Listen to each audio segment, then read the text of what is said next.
오늘 말씀을 증거해 주실 우리 임형규 목사님은요, 여러분 너무나 잘 알다시피 우리 브릿지 임팩트에서 말씀 사역도 하셨고요, 전국에 또 많은 교회에 있는 청소년들에게 말씀을 증거해 주셨던 목사님이십니다. 지금은 라이트하우스 서울숲 담임 목사님으로 섬기고 계십니다. 우리 나오실 때 우리 박수로 환영해 주면서 말씀을 청할까요? 네. 함께 성경 좀 볼까요? 마가복음 5장 1절에서 5절 말씀. 이는 여러 번 고랑과 쇠사슬에 매였어도 쇠사슬을 끊고 고랑을 깨뜨렸음이러라. 그리하여 아무도 그를 제어할 힘이 없는지라. 밤낮 무덤 사이에서나 산에서나 늘 소리 지르며 돌로 자기의 몸을 해치고 있었더라. 아멘. 광인이라는 제목으로 함께 말씀 나누도록 하겠습니다. 제가 이런 경험이 거의 없는데요.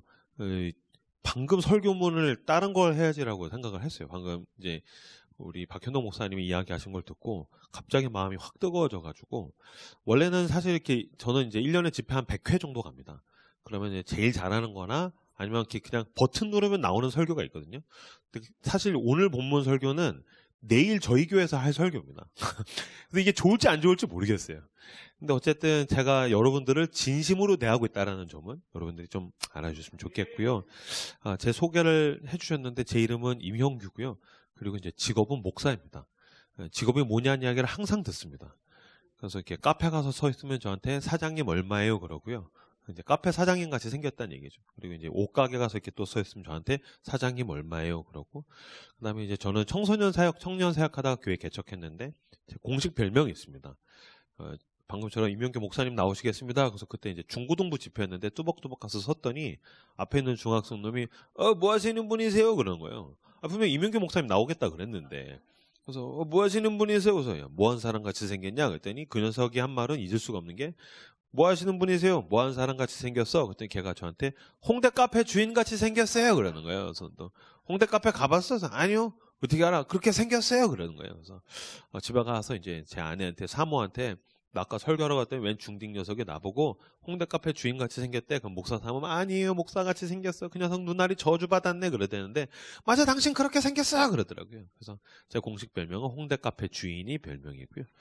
그리고 저는 지금 4년 전에 개척했습니다. 청년들 15명하고 돈도 없이 공간도 없이 맨 땅에 헤딩하면서 용기와 믿음을 가지고 하나님 원하시는 교회를 해보자. 그래서 이제 교회를 개척을 했는데, 제 용기를 비웃듯이 1년 후에 코로나가 왔어요. 그래서 힘들어 돼질 뻔했어요. 너무너무 힘들었는데, 우리 업계에서는 이제 하나님 은혜를 주셨고, 바깥에서는 이제 운이 좋은 거죠. 서울숲이라는 성수동 서울숲은 지금 서울에서 청년들 사이에서 가장 힙플레이스입니다. 이제 거기에 저희가 2년 전에 들어가게 되어서 저희는 지금 청년들이 예배자 중에 90%, 20대 후반에서 30대 후반이 90%고요. 최근에는 출석은 한 280명 정도 이제 모이고 있는 교회를 담임으로 섬기고 있는 목사입니다. 딸이랑 애 둘 키운다고 할 뻔했어. 아내랑 같이 딸 둘 키워요. 아내랑 같이 10살짜리, 7살짜리 딸 둘 키우고, 저희 집이 여기 동두천입니다. 저희 이제 경기 북부 사람입니다. 그래서 제가 성수동에 있으니까 서울 사람인 줄 알았는데 아니고요. 그래서 최근에 다닌 집회 중에 가장 가까운 동네입니다. 여러분 너무 만나서 반갑습니다. 오케이. 오늘 설교는 좀 이 이야기로 한번 시작을 해볼까 합니다. 아마 요새 뉴스에 대해서 관심이 있으신 분들은 모두 알고 있을 겁니다. 한 재벌 3세가 있었습니다. 아시는 분들 별로 없으시네요. 한 재벌 3세가 있었습니다. 그러면 다 알 줄 알았는데, 한 재벌 3세가 있었습니다. 그 재벌 3세가 한 여인을 사랑했죠. 그 사랑하는 여인은 과거에는 이제 금메달리스트, 펜싱 선수였었습니다. 근데 지금 현재는 이제 이혼을 해서 혼자 자녀를 키우고 있는, 좀 어떤 면에서는 쓸쓸하고 힘든 삶을 살아가고 있는 그 여인에게 나이도 훨씬 어린 재벌 3세가 와서 이제 구애를 하는 거예요. 난 당신이 좋다고, 사랑한다고. 아니, 세상에 나는 이혼하고 힘들게 살고 있고 어려운데, 아니 재벌 3세가 나를 사랑한다니. 그 사랑 앞에서 이 여자가 완전히 마음을 열게 됩니다. 그래서 자기에게 있는 모든 걸 오픈합니다. 그리고 이제 서로 사랑에 빠지게 되죠. 서로 사랑에 빠지고 결혼을 약속하면서부터, 그때부터 이 금메달리스트가 자기를 사랑하는 이 재벌 3세를 주변에다가 소개해주기 시작합니다. 자기가 알고 있는 모든 사람에게 소개했습니다. 자기가 알고 있는 모든 사람뿐만이 아니라 온 세상을 향해서 소개하고 싶어서 매스컴에 나와서 나 결혼합니다라고 선언했습니다. 근데 알고 보니까 뭐였습니까? 사기였었습니다. 재벌 3세도 아니었었고요. 심지어는 더 충격적인 건 뭐냐면은 남자도 아니었었어요. 여자가 남자 행세를 한 거였었어요. 더 충격적인 건 뭐였냐면 이 금메달리스트를 통해서 그 주변에 있는 모든 사람에게 사기를 쳤다는 거예요. 그리고 나아가서는 온 세상 모든 사람에게 사기를 치려고 하다가 결국에는 그 사기극에 속았던 사람들의 고발로 인하여서, 그래서 뭐 전총조라는 이 사람의 사기극이 지금 뉴스에서 굉장히 떠들썩합니다. 제가 그걸 이렇게 보다가 아니 금메달리스트인데 이 여인이 자기를 재벌 3세가 사랑한다라는 것 때문에 너무너무 자랑스러우니까 주변에다가 자랑한 거예요. 자기는 이혼녀인데 자기가 굉장히 힘들게 살고 있는데 세상에 재벌 3세가 자기를 사랑한다는 게 너무 좋아서 자기 주변 모든 사람에게 소개할 뿐만 아니라 온 세상에다가 소개하고 싶었던 거예요. 문제는 무엇입니까? 사기였다는 거죠. 그래서 그 핑크빛, 그런 달콤했던 꿈은 며칠을 가지 못하고 더 아픈 잿빛으로 변하게 되었어요. 근데 제가 그 사격을 이렇게 보다가 저는 이제 목사니까 그런 생각이 들었어요. 왜 이 여자가 주변에다가 사람들에게 이 재벌 3세를 소개했을까? 당연하지. 재벌 3세가 나 같은 볼 일 없는 사람을 사랑한다는 것 때문에 주변에다가 다 소개하고 싶은 거잖아요. 재벌 3세가 나를 사랑한다는 것 때문에 주변의 모든 사람, 온 세상 사람들한테 소개하고 싶은 거잖아요. 마찬가지로 그런 생각이 들었어요. 나에게 복음이란 무엇인가? 나에게 예수 그리스도의 십자가의 복음이란 무엇인가? 여러분, 재벌 3세가 나를 사랑하는 것도 막 자랑하고 싶어서 입이 근질거린다면 여러분 생각해 보십시오. 재벌 3세라니까요. 그러면 복음이란 무엇입니까? 하나님의 아들. 하나님의 아들께서 나를 사랑하신다라는 것 때문에 내 가슴이 벅차서 내가 만나는 모든 사람들에게 와서 봐라. 그분이 나를 사랑하신다.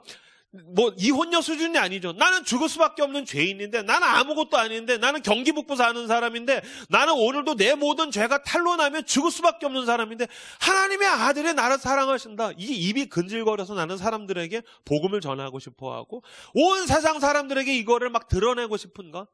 그래서 여러분, 사도 바울이 로마서 1장에서 뭐라고 얘기합니까? 내가 복음을 부끄러워하지 아니하노니 이 복음은 모든 믿는 자들에게 구원을 주시는 하나님의 능력이 됩니다. 아멘. 내가 복음을 부끄러워하지 않는다. 부끄러워한 것뿐이겠냐. 내가 가장 자랑스러워하는 것, 내가 가장 드러내고 싶어하는 것은 그분이 나를 사랑하신다는 것이다. 여기 만약에 이제 청소년, 청년, 여성들 계신데 BTS가 당신한테 아마 DM을 보냈어요. 벌써부터 웃고 있잖아요. 벌써부터 웃고 있어요. BTS가 나한테 DM을 보냈어요. BTS가 나한테 만약에 팔로우를 신청했어요. SNS에 들어갔더니 내가 팔로우를 나한테 신청을 했어. 그러면 막, 야, 미쳤어. 헐, 대박. 야, BTS가 나한테 DM을 보냈어. 나한테 팔로우를 신청했어. 어마어마하게 자랑하고 싶겠죠. 만약에 내 자녀가 서울대에 들어갔다면, 내가 만약에 로또에 됐다면, 내가 만약에 원하던 뭔가 굉장히 좋은 일이 나에게 생겼다면 우리는 아마 그거 나에게 월급 주지 않아도 우리는 자랑하고 싶을 겁니다. 그것뿐이겠습니까? 재밌는 드라마 보면 자랑합니다. 그죠? 주변에다가 재밌는 영화 보지 않습니까? 다 자랑합니다. 맛있는 거 먹지 않습니까? 자기가 요새는 사진 찍어서 자랑합니다. 근데 여러분, 복음이란 무엇입니까? 나에게 가장 좋은 것 중에 좋은 것인 줄로 믿습니다. 좋은 대학을 나오는데 그게 나를 구원해 주지 못합니다. 그 아무리 많은 돈도 나를 구원해 주지 못합니다. 내가 그토록 바라던 것들이 내 인생의 길을 열어주지 못합니다. 잠깐은 좋을 수 있습니다. 그러나 오래도록 좋을 수 없습니다. 요새 뭐 마약하는 사람들도 많고 사고 치는 사람들도 많고 스캔들 터지는 사람들도 많은데 만약에 누군가가 저에게 목사님 예수를 믿으면 뭐가 좋습니까? 라고 묻는다면 난 대답할 수 있습니다. 예수를 믿으면 뭐가 좋습니까? 그럼 잠깐 좋은 건 다 밖에 있습니다. 짧게 좋은 거는 밖에 있습니다. 지금 충격적으로 좋은 건 사실 여기 없습니다. 잠깐 좋은 건 다 밖에 있습니다. 술 먹는 거, 노는 거, 쾌락을 즐기는 거, 쇼핑하는 거. 잠깐 좋은 건 다 밖에 있습니다. 그러나 오래도록 좋은 거는 다 여기에 있습니다. 그러니까 진리의 힘은 어디에 있습니까? 오래도록 좋은 건 다 여기 있습니다.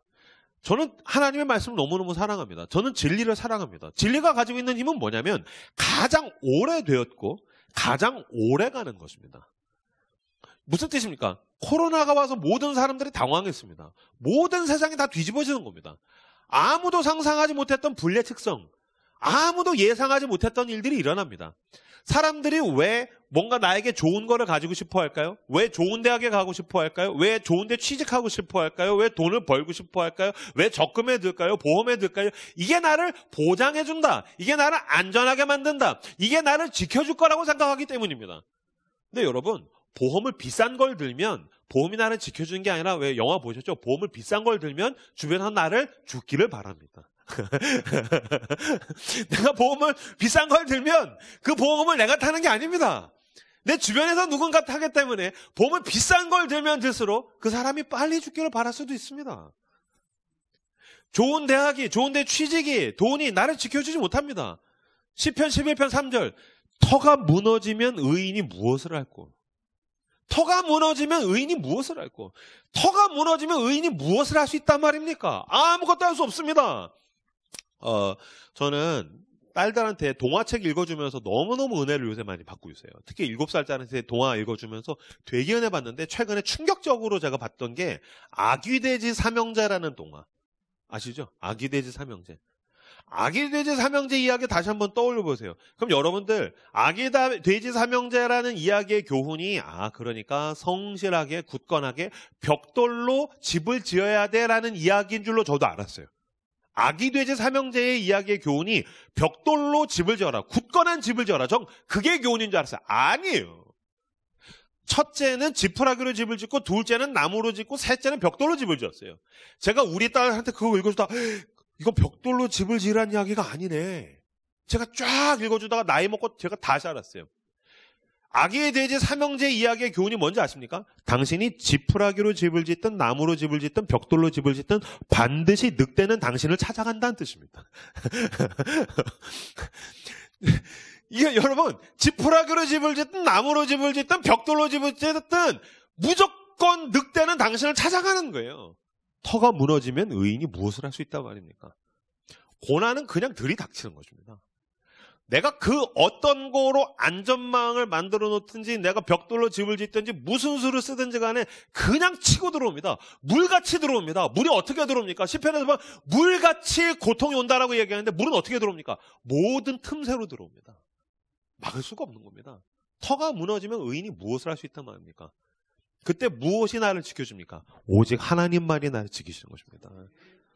오직 여호와만이 나의 산성, 나의 방패, 나의 요새, 길이요 진리요 생명이신 그분께서 나를 지키시는 것입니다.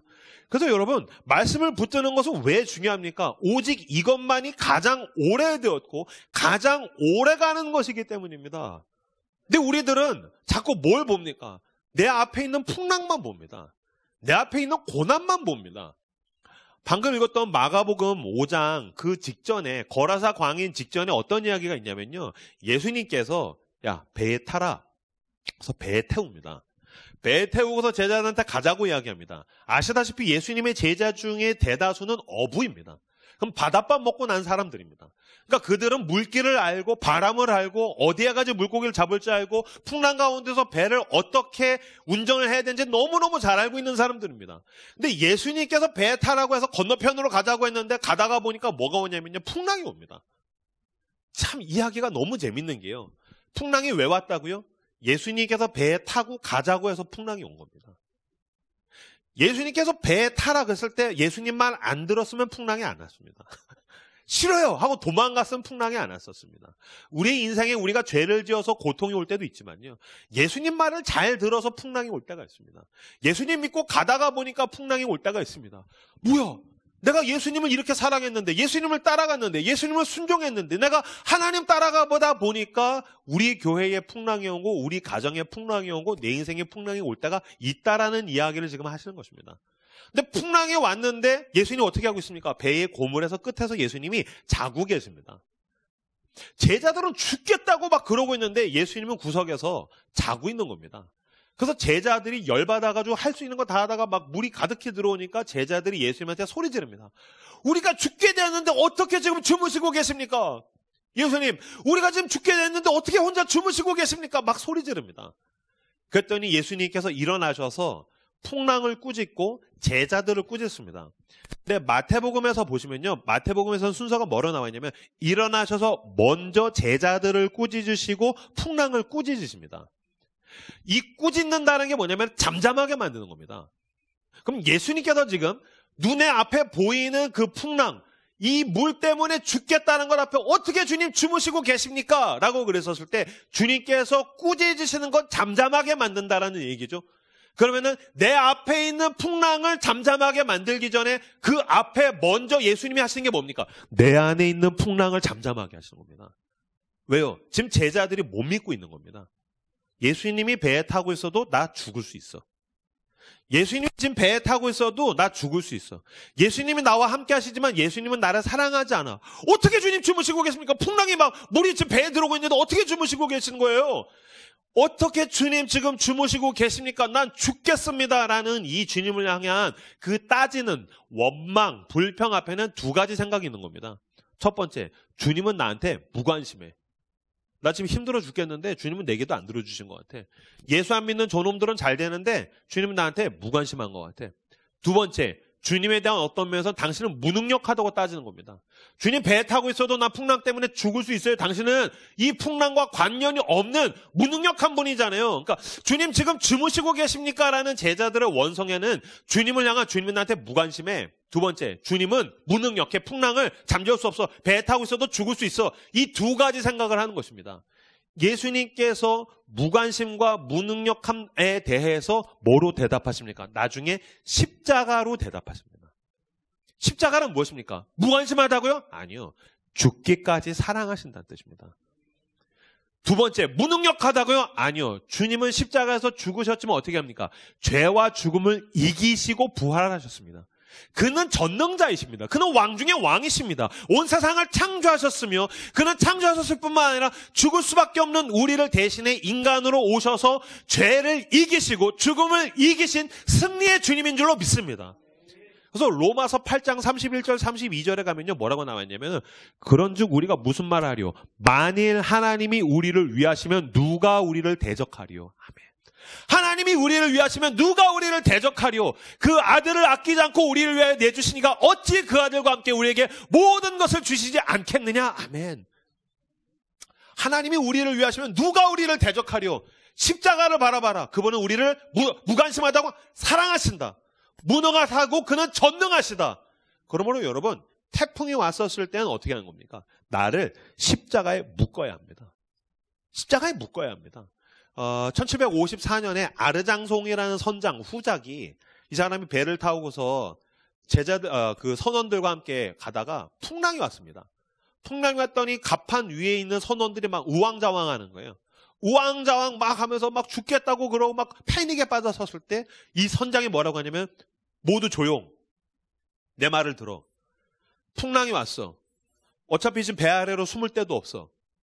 모두 자기 몸을 배에 묶으시오. 예? 만약에 이 풍랑이 배를 부수면 모두 죽을 것이오. 하지만 우리의 운명은 이 배와 함께 있을 테니 여러분의 몸을 배에 묶으십시오. 풍랑이 지나가고 난다면 모든 사람은 살게 될 것입니다. 모두 몸을 배에 묶으십시오. 그래서 자기의 몸을 노끈에다가 묶었다는 거예요. 배에다가. 그래서 풍랑이 지나가고 모든 사람이 생명을 건지게 되었다는 거예요. 제가 그 이야기를 보는데 참 은혜가 되더라고요. 우리의 인생에 풍랑이 오지 않습니까? 여러분을 사랑하시는 십자가에 몸을 묶으십시오. 내 인생에 내 힘으로 감당할 수 없는 풍랑이 오지 않습니까? 모든 것 가운데 죄와 죽음을 이기신 승리의 주님, 그 십자가에 나의 몸을 묶으십시오. 내 배에, 내 인생이라는 배에 예수님이 주무시는 것 같아도 십자가에 묶은 사람은 풍랑을 능히 이겨나가는 줄로 믿습니다. 그래서 십자가에 묶으십시오. 그래서 그 풍랑을 지나가고 나서 이야기가 바로 방금 읽었던 말씀 마가복음 5장입니다. 그럼 여러분 예수님의 제자들은 엄청 고생했어요. 그죠? 풍랑이 와가지고서 막 바닷물, 짠물 먹고 여러분 튜브 타다가 튜브만 뒤집어져도 얼마나 힘듭니까? 바다에서. 근데 막 배에 막 물이 들어와서 먹고 개고생했어요. 그러면 예수님이 그렇게 거라사라는 땅을 가셨으면 게다가 여러분 거라사는 어디냐면요 이방 땅입니다. 여러분 다 아시겠지만 예수님 당시에 지금도 사실 유대인들은 이방인들랑 상종을 잘 안 합니다.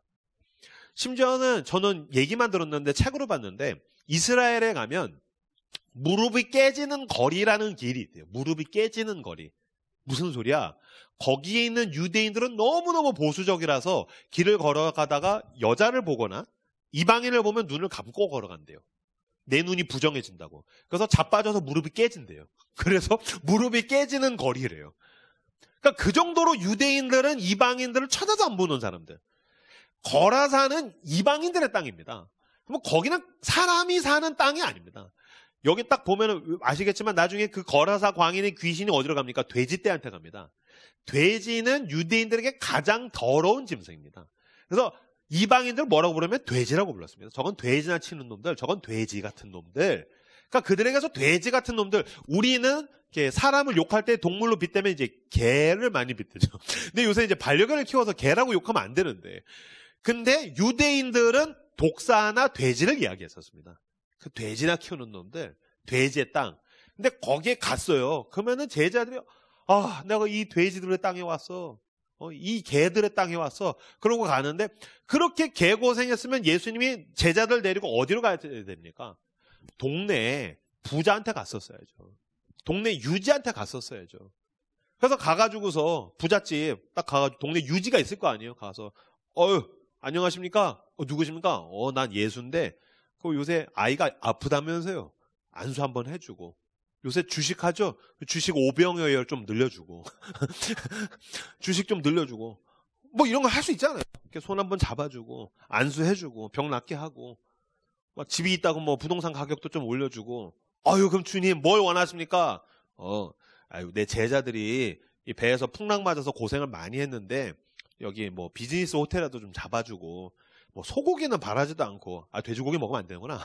걔네들 뭐 이렇게 소 한 마리 송아리 잡아가지고 양 잡아가지고 고기 좀 달라고 그렇게 할 수 있잖아요. 저도 담임 목사니까 저희 교회 사역자가 한 7명 정도 되거든요. 전도사님 목사님 사역자가 많습니다. 만약에 제가 선교 갔는데 그렇게 개고생 시켰으면 어디 가가지고 좋은 거 먹여야죠. 그래도 괜찮은데 비즈니스 호텔 잡아서 재워야죠. 근데 예수님께서 제자를 데리고 어디로 갑니까? 거라사 광인한테 데리고 갑니다. 거라사 광인이 누굽니까? 귀신 들린 사람입니다. 무덤 사이에서 살고 있는 사람. 세상에 내가 만약에 예수님 제자면요, 여러분. 지금 풍랑 때문에 녹초가 돼서 막 거기서 토하고 막 죽겠는데 갔더니 예수님이 따라와. 어디로 갑니까? 갔는데 저쪽에서 무덤 사이에서 막 온몸을 막 찢고 막 피가 나고 있는 광인이 귀신 들린 놈이 닮으면 세상에 풍랑은 무서웠는데 이 새끼는 더 무서운 거예요. 풍랑도 무서운데 그 왜 요새 드라마 보니까 막 악귀 김태리가 막 갑자기 막 입신하고 막 그런 장면 나와. 나 그런 거 전 공포 영화 안 봅니다. 근데 거의 그건 좀비 같은 놈이 나오는 거예요. 저쪽에서 막 와 그러니까 막 제자들이 예수님 맞겠다고 했는데 남자들이 못 당하잖아요. 그 힘을. 얼마나 무서워요. 아니 세상에 풍랑을 맞았으면 좀 좋은 데 데리고 가는데 풍랑 다음에 어디로 데리고 갔다고? 거라사 광인한테 데리고 가시는 거예요. 가가지고 어떻게 합니까? 거라사 광인에게 있는 귀신을 쫓아주시죠. 거라사 광인에게 있는 귀신을 쫓아주신 다음에 예수님께서 어디로 갑니까? 또 다시 다른 데로 갑니다. 지금 제가 무슨 얘기하는 거냐면요. 예수님이 거라사 왜 가셨습니까? 이 광인 하나 때문에 간 겁니다. 예수님께서 거라사라는 지역, 유대인들의 지역이 아니고 이방인의 지역, 개들의 지역, 풍랑이라는 개고생을 통해서 지금 거라사 왜 갔어요? 이 귀신 들린 사람, 아무도 거들떠보지 않는 이 한 사람 때문에 간 겁니다. 또 비슷한 이야기가 어디에 있냐면요. 요한복음에 가면 예수님이 사마리아에 가십니다. 예수님이 사마리아 갈 때 제가 봤을 때 베드로 같은 형은, 이 베드로 같은 형님은 성격이 이상한 형이에요. 말보다 주먹이 먼저 가는 형, 큰 소리 뻥뻥 치는 형. 분명히 예수님이 야 사마리아 가자 그랬을 때 베드로는 주님 못 갑니다. 내가 어떻게 사마리아 갑니까? 내 눈에 흙이 들어가기 전까지 못 갑니다. 그럼 예수님 이렇게 눈에다가 흙 뿌리고 간 겁니다. 자 됐냐? 가자. 주님 난 죽기 전에 못 갑니다. 날 밟고 가시오. 그럼 밟고 가시는 겁니다. 오기 싫으면 말어 난 갈 거야. 예수님 가신 거예요. 그 우물가 가가지고 예수님께 앉으시죠. 점심에. 여기 왜요? 배고프잖아. 먹을 거 구해와. 예수님께서 먹을 거 구해오라고 제자들한테 보내셨어요. 여러분 성경을 찬찬히 읽으면 진짜 재밌어요. 예수님의 제자들은 거기서 금식하다가 죽으면 죽지 사마리아에 가가지고서 사람들한테 사마리아인에게 이야기를 해서 먹을 거 주시오 못합니다. 주님 그냥 금식하시죠. 40일 금식하셨잖아요. 오늘 그냥 금식하세요. 왜 갑자기 배고프다고 그러세요. 저 사마리아 가서 사람들한테 말 못 겁니다. 가서 어떻게 구걸합니까? 돈 줘서라도 전 먹을 거 못 구해옵니다. 저 여기 그냥 빨리 지나가는 게 제가 원하는 바예요. 아니야 나 배고파 구해와. 아 주님은 돌을 떡으로 만들어 드실 수 있잖아요. 너 사탄이냐? 막 그러면서 새끼야 사마리아 빨리 가가지고 먹을 거 구해와. 다 쫓아내고 예수님 혼자 우물가에 앉아 계시죠. 왜요? 한 여인을 기다리는 거예요. 누구예요? 사마리아 여인. 우물가에 물 들어온 그 여인. 남편이 5이 있었으나 남편이 하나도 없는 그 여인. 그 여인 하나 때문에 사마리아 갔어요. 무슨 뜻이냐면요. 예수님이 가지고 있는 한 사람을 향한 집념이요. 예수님께서 가지고 계신 한 사람을 향한 집념. 지금 예수님이 제자들을 데리고 다니면서 이론으로 마가복음 전에서 막 하나님 나라는 이런 것이다 비유하시고 설교뿐만 아니라 자 실습 가자. 배에 타라. 가자. 풍랑. 죽겠습니다. 안 죽어 새끼야. 내가 있잖아. 내려. 왜요? 저기 쟤 만나러 왔어. 근데 막 좀비 같은 놈이 오니까 야 해결해봐. 이 새끼들 기도를 안 하고 있네. 귀신 내쫓고 또 가자. 다른 데 가자. 어딜 갑니까? 사마리아. 왜요? 거기 한 여인이 있어. 아무도 거들떠 보지 않는 낮고 천하고 죽을 것 같고 이 거라사 광인이 어디에 있답니까? 무덤 사이에 있답니다. 전 이 말이 너무 마음 아파요. 무덤 사이에. 무덤은 어디입니까? 죽음의 자리. 죽음의 자리요. 사람인데 생명 있는 사람인데 죽음의 자리에 있어요. 죽음의 냄새가 있고 죽음의 공간에 한 사람이 있어요. 너무 상징적이지 않습니까? 무덤 사이에 있다는 건. 여러분 주변에 거라사 광인 같은 사람 없습니까? 죽음의 자리에서 죽지 못해서 살고 있는 사람 없습니까? 너 어떻게 사냐? 죽지 못해 산다. 저 지난주에도 한 전화를 받았는데 한 청년인데 너무너무 마음 아팠어요. 너 어떻게 사니? 오랜만에 연락이 왔어요. 목사님 잘 지내시죠? 난들 잘 지내지? 너 어떻게 사냐? 죽으려고요. 너 새끼 왜 죽어? 여자친구가 스스로 목숨을 끊었다는 거예요. 자기 이제 죽고 싶다는 거예요. 너 우리 교회 와. 주일날 우리 교회 와. 지난주 안 와서 이번 주 오기로 약속했는데 너 우리 교회 와. 그랬더니 이 녀석이 예 그러는데 다른 놈 차 타고서 카풀 해가지고 오라고 제가 그랬어요. 예배 시간 저랑 안 맞아가지고 저희 교회 청년한테 야 카풀해서 데리고 와. 그랬더니 한 놈이 뭐라고 했냐면 아 목사님 저 걔랑 10년 동안 연락을 안 해서 어색해요. 그래서 제가 그랬어요. 사람이 죽는다는데 네가 안 친한 게 그렇게 너한테 중요한 일이야? 사람이 죽어가는데 그러면 너랑 안 친하면 죽어도 되는 거야? 너랑 친한 애들은 구원받아야 되고 너랑 안 친한 애들은 지옥 가도 되는 거야? 그렇지 않잖아. 그렇지? 하나님께서 우리를 걔한테 보내시는 거야. 기도하고 데리고 와. 죽음의 냄새 가운데에 죽음의 자리 가운데 있는 사람이 우리 주변에 없다라고 어떻게 우리가 이야기할 수 있겠습니까? 저도 24살 때 회심했거든요.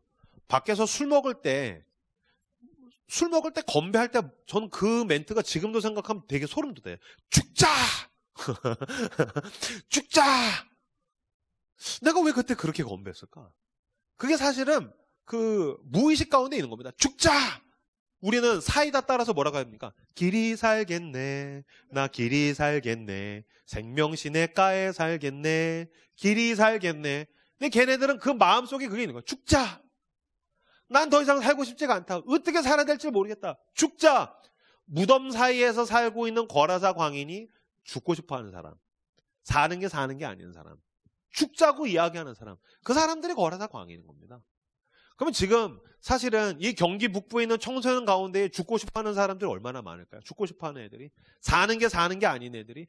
유튜브 보면서 어떻게 자살할 수 있는지를 검색하고 있는 애들이 얼마나 많을까요? 예수님은 그 거라사 광인 같은 세상에서 거들떠보지 않고 죽음의 자리에서 방황하고 있는 그 한 사람을 향해서 찾아가시는 분이시다라는 이야기를 지금 하고 있는 것입니다. 예수님께서 이걸 제자들한테 직접 가르쳐 준 게 왜 특히 중요합니까? 저 같은 인간한테 너무너무 소중한 경험입니다. 무슨 얘기냐면요. 사도행전에 가면 베드로가 성령을 받은 다음에 설교 한 번 하면 3,000명이 변합니다.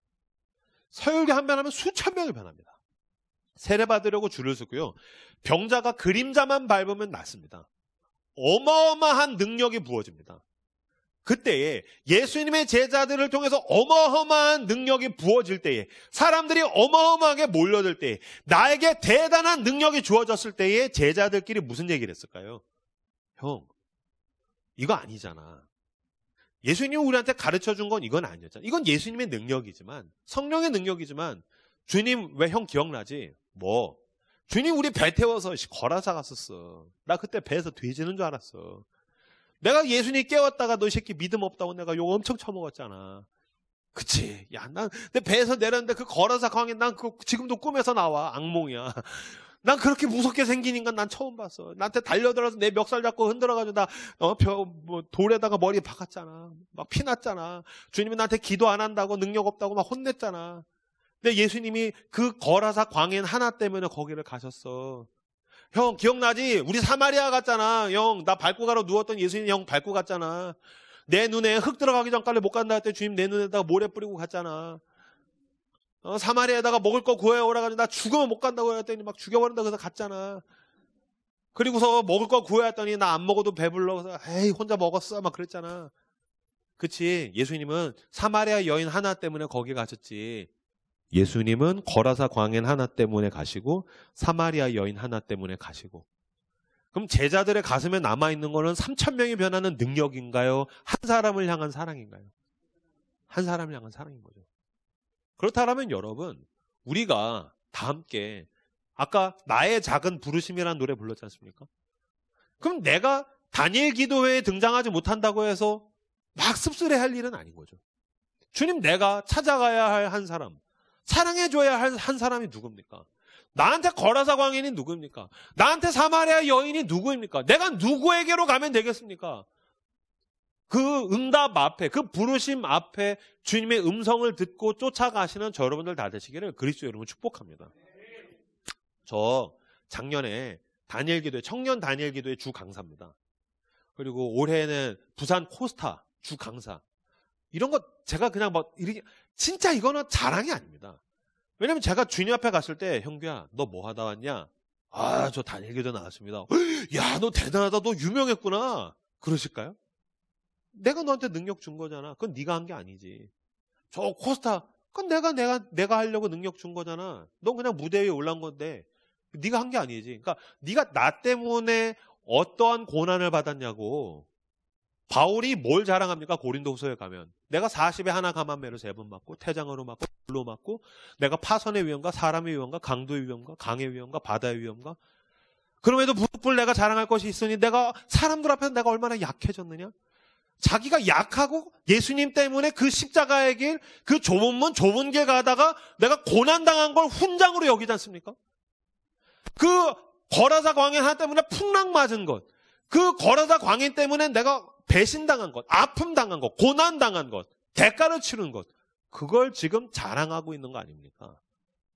그럼 여러분, 우리의 자랑은 나를 통해서 많은 능력이 나타난 것이 아니라 내가 여전히 예수님과 하나님의 나라를 위해서 거라사 광인 하나, 사마리아 여인 하나, 정말 작은 소자 하나, 10대 아이 하나, 청소년 하나, 그 어린이 초등부 유치원생 하나, 아무도 거들떠보지 않는 우리 주변에 있는 그 작고 작은 한 사람을 위해서 나는 어떠한 대가를 치를 것인가를 주님이 우리의 훈장으로 여겨주신다는 겁니다.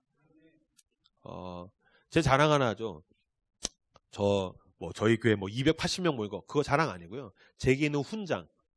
제가 처음에 개척했는데 돈도 없고 공간도 없고 진짜 미친 듯이 막 열심히 다니는데 막 죽겠더라고요. 다음 주에 우리 교회 누가 올까? 코로나는 터졌지. 그때 저희 교회에 한 2달째 나오는 남자 청년이 있었어요. 남자 청년이 있었었는데 이 녀석이 제가 신방하자고 형제 저랑 밥 먹어요. 2달째 우리 교회 왔죠? 예, 저랑 밥 먹어요. 언제가 좋아요? 그때 목사님 저는 수요일이 좋습니다. 근데 저는 지금도 애들 등원 등교시킬 때 나가서 11시 12시에 퇴근합니다. 왜냐면 교회가 서울에 있으니까. 저는 일주일에 하루가 패밀리데이 쉬어요. 수요일날. 수요일날 왜 저희 교회는 수요 예배가 없어서 수요일날 쉬고 나머지는 다 아침에 출근하면 11시 12시에 퇴근하고 그러는데요. 그때 그 형제가 수요일밖에 시간이 안 된다는 거예요. 직업상. 그래서 제가 아내한테 빌었어요. 여보, 그 형제 2달째 우리 교회 왔는데 수요일밖에 시간이 안 된대. 여보, 내가 대신 아침부터 오후 5시까지 나를 갈아 넣어서 애들이랑 놀아줄게. 내가 최선을 다하고 놀아줄게. 내가 대신 신방 한 번만 가게 해주라. 아내가 그렇게 하라고. 아내가 허락을 해줘가지고 열심히 놀고서 제가 이제 신방을 갔어요. 열심히 이제 동두천에서 운전해서 양재역 2시간 걸렸어요. 차 막혀가지고. 뒤지는 줄 알았어요. 운전 딱 해가지고서 양재역에다 차를 딱 대고서 주차장에서 내리려고 하는데 따르릉 전화 왔어요. 그 형제요. 형제, 나 지금 주차장에 도착했어요. 양재역이에요. 아, 목사님, 죄송해요. 퇴근하려고 하는데 팀장님이 야근하래요. 아, 그래? 아, 나 여기서 기다릴 수 있어. 잠깐이라도 얼굴 보면 돼. 아, 목사님, 저 퇴근하면 집에 가서 쉬어야 돼요. 안 될 것 같아요. 오늘 안 될 것 같아요. 아, 그래요? 아, 그럼 뭐 어쩔 수 없지. 아, 알았어. 목사님 죄송합니다. 아니야. 야근하는 형제가 더 힘들지. 수고해요. 끊고서 양재역 근처에 있는 순댓국집 가서 혼자 순댓국 먹고 다시 운전해서 동두천으로 왔어요. 와가지고서 옷을 이렇게 벗으면서 여보 나 왔어. 옷 갈아입고 있는데 아내가 생각보다 일찍 왔거든요. 그래서 얘기하는 거예요. 여보 왜 이렇게 일찍 왔어? 그래서 제가 옷 벗으면서 주차장에 가서 차 대는데 야근하라 그랬대 팀장이. 그걸 지금 얘기해주면 어떡해? 그래서 그러게 근데 지금 얘기를 했대 팀장님이. 제가 덤덤하게 얘기하니까 아내가 여보 화 안 나? 아니 뭐 속상하지. 너 어떡해? 야근하랬다는데. 그래서 그냥 하나님 그 형제 야근 잘하게 해주세요. 기도하면서 순댓국 먹고 운전하고 왔어. 그때 제 아내가 아이고 속도 좋다 그러더라고요. 그 주 토요일 날 그 형제한테 전화 왔어요. 따르릉 예 목사님 목사님 그 형제 무슨 일이에요? 그랬더니 아 목사님 아무래도 안 되겠어요. 저 교회 옮기려고요. 어디로? 양재 온누리교회로 가려고 합니다. 아 그래요? 축복할게요. 잘 가요. 그래서 제가 한동안 2년 동안 목사님 어디 교회 싫어하세요? 양재 온누리교회요. 저 양재 온누리교회 싫어해요. 저 그런 펑크 당한 거 진짜 많아요. 이거 얘기하면 밤새야 돼요. 제가 그냥 사역해서 왔겠습니까? 아니요. 저 이렇게 가슴 열면 이제 뭐 전문용어로 칼빵이라 하죠. 등에 칼 꽂힌 거. 발등에 도끼 친다고 하죠. 여기 발등에 도끼 짜고. 저 무수합니다. 거의 조폭 저리 가라 수준이에요. 얼마나 칼을 맞았는지.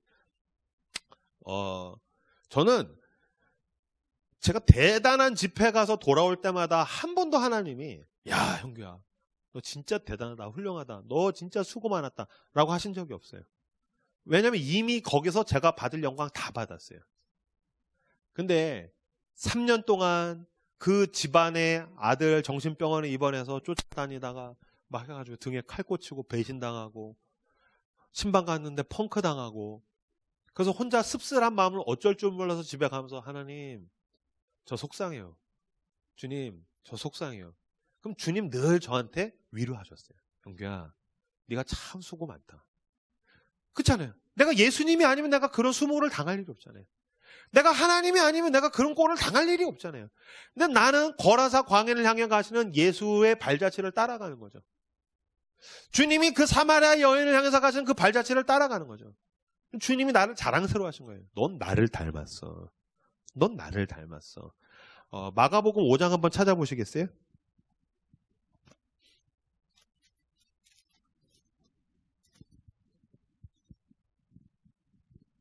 마가복음 5장 18절에서 20절까지 말씀, 18절에서 20절까지 말씀, 5장 18절에서 20절 말씀 같이 읽겠습니다. 시작. 예수께서 배에 오르실 때에 귀신 들렸던 사람이 함께 있기를 간과하였으나 허락하지 아니하시고 그에게 이르시되 집으로 돌아가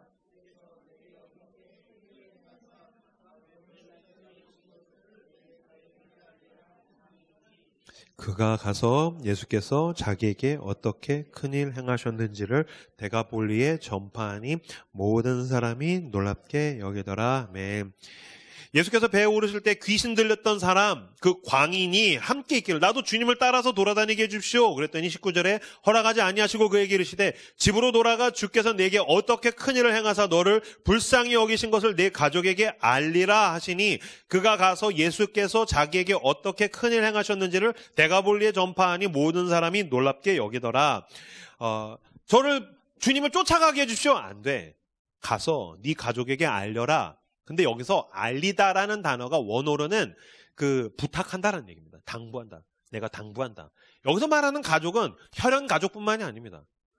하나님이 너한테 어떤 은혜를 베푸셨는지, 재벌 3세가 사랑해주는 수준이 아니라 온 세상의 주인이신 하나님의 아들께서 너같이 천하고 비천하고 별 볼 일 없는 사람을 얼마나 사랑하셨는지를 네가 알려야 된다. 그랬더니 그가 온 데가볼리에 다니니, 데가볼리는 도시 하나가 아닙니다. 10개의 도시의 연합입니다. 그러니까 그가 10개의 도시를 돌아다니며 복음을 전했다는 겁니다. 그분이 나 같은 별 볼 일 없는 그 귀신 들린 광인 하나님에서 쫓아오듯이 이제 그는 작은 예수가 되어서 그 별 볼 일 없는 사람, 천한 사람, 아무도 거들떠보지 않는 사람, 소자가 있으면 자기의 모든 삶을 대가로 치러서 쫓아가며 나에게 있는 그 예수님의 사랑을 전하고 복음을 전하고 내 돈으로, 내 시간으로, 내 재능으로 그 한 사람을 쫓아다니는 작은 예수가 되었다라는 이야기. 한 광인이 온전해지고 이제는 예수를 닮은 사랑의 광인이 되었다라는 이야기를 오늘 본문을 통해서 우리에게 들려주시는 것입니다. 사랑에 사로잡혀서 어떻게 주님이 나 같은 죄인을 사랑하신단 말인가. 이 복음에 사로잡혀서 한 작은 사람을 향해서 사랑의 광인으로 그들이 있는 곳을 향해서 달려가시는 저 여러분들 다 되시기를 그리스도 이름으로 축복합니다. 마지막으로 제 이야기 하나 하고서 마치죠. 저 동두천에서 청소년 생활할 때 이야기했었는데요. 저 그때 이제 교사였었어요. 청년, 20대 후반이었었고. 벌써 10년이 넘은 이야기네요. 그때 저희 교회에 이제 대부분의 교회는 그리스도의 양이 있으면 저희 교회는 그리스도의 양 아치만 100명이었었어요. 뭐 문신한 애들, 뭐 노란 머리, 빨간 머리, 뭐 베라벨 머리. 그리고 제가 설교를 재밌게 하는 건 생존 기술입니다. 왜냐면 설교가 재미없으면 여자들이 집단적으로 화장을 하기 시작해요. 그럼 설교하다가 내가 교회에 있는 건가, 올리브영에 있는 건가, 막 그런 생각이 들어요. 그 이제 저희 교회 애들 막 이제 대부분 이제 방황하는 애들은 뭐 가정에 어려움이 있다든지 좀 상처가 있다든지 이런 경우가 있으니까요. 한 녀석이 학교를 자퇴한 거예요. 학교를 자퇴하고 알바를 구했는데 뭘 구했냐면은 게임방 밤샘 알바를 구했어요. 이 녀석이 중3인데 게임방 밤샘 알바를 구하고서 그 얘기를 듣자마자 너 안 돼. 너 게임방 밤샘 하면 너 교회 못 나와. 그리고 너 어쨌든 인생 완전히 망가지는 거 안 돼. 그때 뭐 쌤, 저희 애들은 다 저한테 쌤이라고 그러는데 쌤 괜찮아요. 전 나갈 수 있어요. 저는 뭐 할 수 있어요. 그래서 안 돼, 이 새끼야. 절 믿어주세요. 널 어떻게 믿어, 이 새끼야. 너 못 믿어. 널 제일 못 믿어, 이 새끼야. 그래서 지가 하겠다고. 그래서 기어코 했어요. 밤샘 알바를. 그리고서 첫 주 토요일날 밤새고 주일날 눈이 시뻘개져서 왔어요.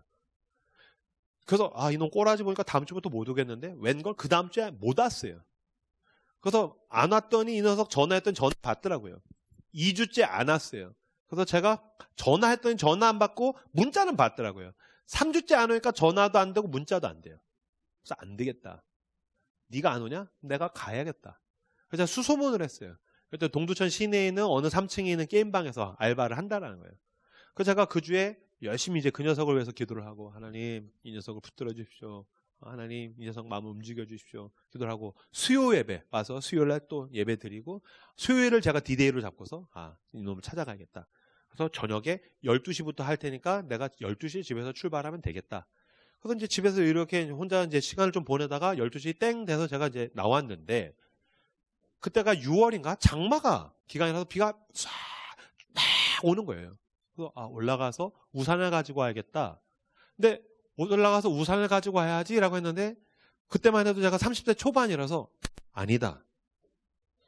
이 비를 다 맞자. 이 비를 다 맞자. 어차피 나 집에 와서 샤워하고 잘 거니까 이 녀석을 찾아가서 이 녀석의 마음이 열리고 이 녀석이 감동을 해야 되는 게 내 목적이니까 그때 하나님이 꼭 하나님 이럴 때 지혜를 주신 것 같아요. 이 비를 다 맞아라. 그래서 예 알겠습니다. 오케이 이 비를 다 맞자. 그래서 원래 택시 타고 가려고 했는데요. 그냥 걸어갔어요. 비를 다 맞으면서.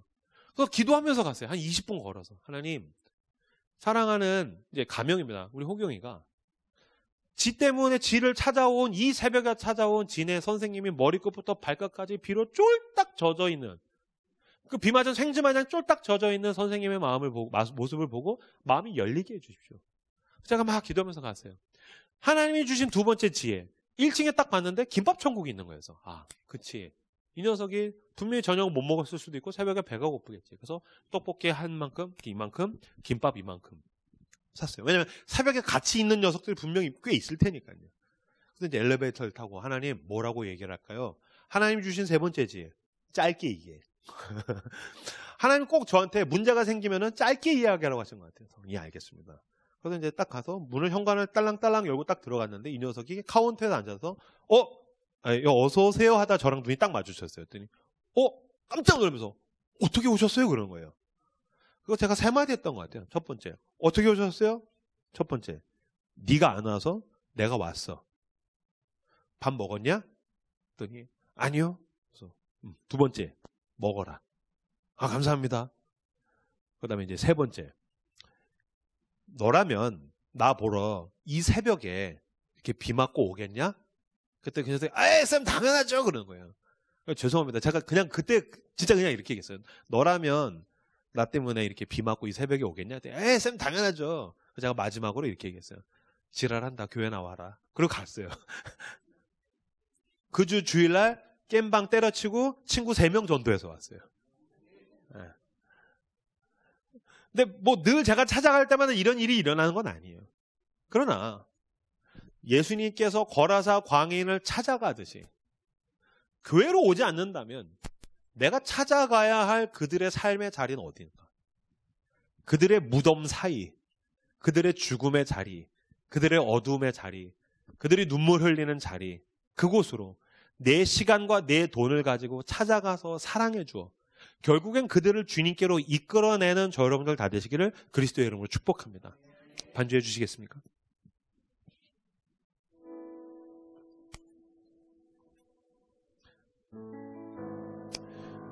주님께서 거라사 광행 같은 저와 여러분에게 말씀하십니다. 가서 알려라. 아파게론. 가서 알려라. 온 데가볼리를 다니며 하나님께서 행하신 큰 일을 전하더라. 저도 한때 예전에는 거라사 광행 같은 사람이었고 사마리아 여인 같은 사람, 난 복음 바깥에 있었던 사람입니다. 당신은 아닙니까? 나는 그랬습니다. 내 안에 복음이 있습니다. 내가 이 복음을 부끄러워하지 않습니다. 왜냐하면 이 복음은 오늘도 모든 믿는 자들에게 구원을 주시는 하나님의 능력이 되기 때문입니다. 주님, 내가 이 복음과 사랑을 가지고 이것이 필요한 그 한 명의 거라사 광인을 향해 찾아가는 내가 되게 해주십시오. 사랑하는 내가 되게 해주십시오. 그 사람이 있는 곳으로 주여 나를 보내어 주시옵소서라고 오늘 우리에게 주신 말씀들을 붙들고 함께 기도하며 하나님 앞에 나아가도록 하겠습니다. 기도합시다.